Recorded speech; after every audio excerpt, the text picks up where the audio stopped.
రోజు మనం చూడబోయే వీడియోలో కురుక్షేత్ర యుద్ధంలో భీముడు దుర్యోధనుని చంపి అతని రక్తాన్ని తాగాడని మహాభారతంలో చెప్పబడింది.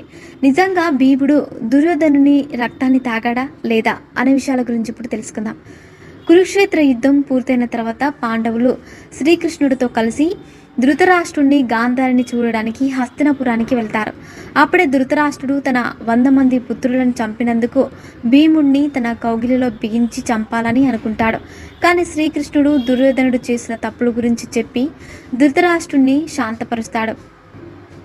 అప్పుడు ధృతరాష్ట్రుడు సంతోషంగా భీముణ్ణి కౌగిలించుకొని, పాండుపుత్రులారా, తన 100 గల పుత్రులు చనిపోయిన బాధలో ఉన్న గాంధారి దగ్గరికి వెళ్ళి మీరు ఆమెను ఓదార్చండి అని చెబుతాడు. అప్పుడు పాండవులందరూ కలిసి గాంధారి దగ్గరికి వెళ్ళి ఆవిడకు నమస్కారం చేస్తారు. కానీ గాంధారి తన పుత్రులందరూ చనిపోవడంతో ఎంతో కోపంగా ఉంటుంది. అప్పుడే గాంధారి ధర్మరాజుని శపించాలని అనుకుంది. కానీ